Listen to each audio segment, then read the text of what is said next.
Hello there, and you might be wondering why you are currently staring at the new LEGO Star Wars Advent Calendar for 2023. Well, if you watched yesterday's rumours video, you'll know in January we're expecting a new clone battle pack. And not only is it any clone battle pack, but we'll hopefully be finally getting some plain Phase 2 clone troopers, as well as plenty of droids, including the return of the B2 battle droid. And if you want to know more about that, do check out yesterday's video. It is up on my channel. But the reason you're looking at the Advent is because this clone battle pack is meant to include a little station for the clones, as well as some STAPs for the B1s. And obviously we're getting both of these in the Advent. And it'd be very nice if they just carried across these builds. I know they're not limited by the same piece requirement of the Advents. However, the stab is perfect size for the droid, quite literally to the T. According to my minifigure scale, it is the exact perfect height from the tip of this bottom piece here all the way to the top of the STAP. And even the clone sort of command station that we see in episode 2, it might not be minifigure scale, but it uses few enough pieces to not get in the way of any of the other builds, as we are meant to be getting some other builds in this set.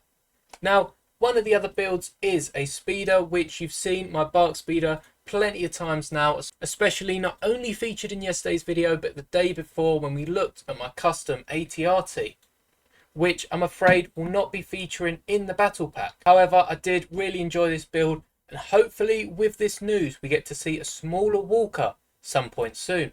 But the focus of today's video, you saw the title, you've seen the thumbnail, is this Tri-Droid. I don't remember how you pronounce the first bit, but that is only the brand name. And this Tri-Droid is once again not my model. I'll leave a link to the YouTube video I found it down below. But I think this is going to quite likely be the sort of model we'll see in that new set. Now, LEGO have already made a model that's quite similar to this. It's a bit more bulky and less accurate to what we see on screen.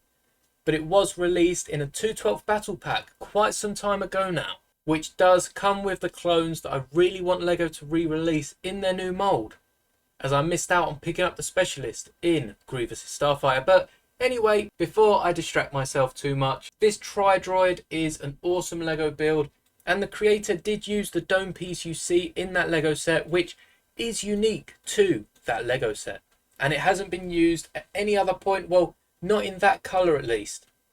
And it does surprise me, as on Bricklink it's currently going for about 40 pence, which for a unique piece that comes in a set that's sold for up to nearly £100, I think the highest it went for was £96, and it's even listed for £400 at the minute, which is a crazy price. I hope no one's going to spend that on 212th battle pack. However, I don't think LEGO really need to upgrade the model too much. Again, this custom is really awesome. The only issue I have with it is the fragile legs, as these parts here that I'm now struggling to pull off, funnily enough, are only held on by this one stud on the side of a bracket.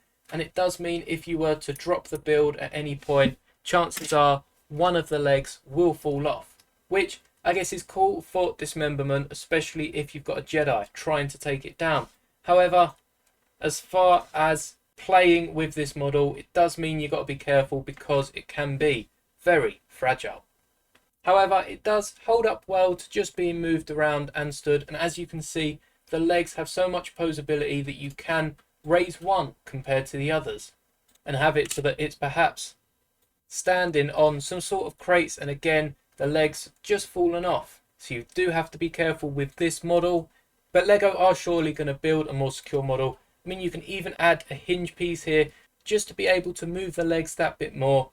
But as I was saying, you can move one of the legs higher than the others to stand it on some sort of crate or have it walking over some rocky terrain, which I think is a really cool addition to this mock, as you don't usually see it in mocks that they're able to stand on anything other than a flat surface. I know with my Walker and Bark Speeder, the bottoms of most ships are flat, so it's nice to see a mock, and especially a droid build, that can adapt to its different terrain.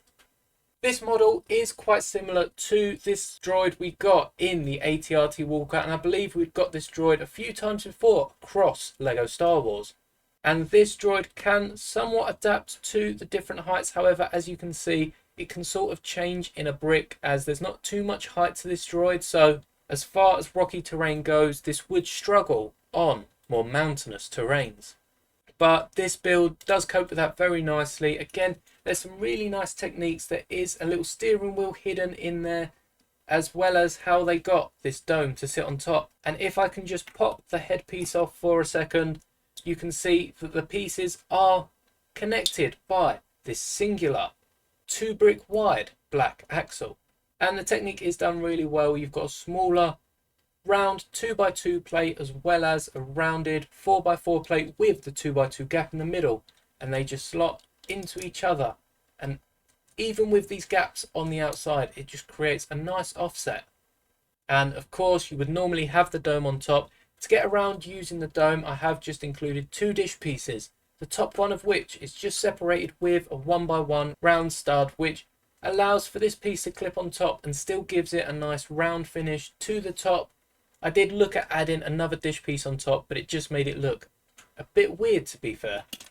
And again, it's the same leg that's falling off, so perhaps it's more so the bricks than the techniques for this leg in particular. However, you can see that the MOC is very detailed and will definitely be a fine addition to that January battle pack, as this will be alongside both the Bark Speeder and the command post and STAP that you saw earlier. We can expect it to have 2 B1 battle droids, 3 B2 battle droids, 3 completely plain, shiny new Phase 2 clone troopers, as well as a shock trooper that we did see in the recent gunship set. As far as models, we can expect it to have a Bark Speeder, a little clone command post, a Tri-Droid and a STAP for the B1s. And I really do hope we get a more size accurate Bark Speeder and not just an oversized one, as it does take away pieces from the other builds, though the STAP we're getting in the advent calendar is really the perfect design. I mean, it's quite literally minifigure scale to the B1s, and I just hope they don't change it too much. Don't forget to subscribe so we can hit 500 subscribers by the end of the year, and drop a like if you enjoyed this style of video.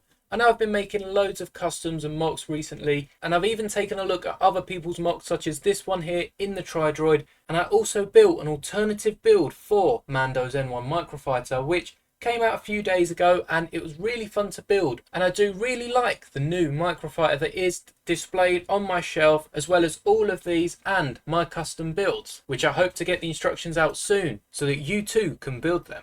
But until then, may the bricks be with you.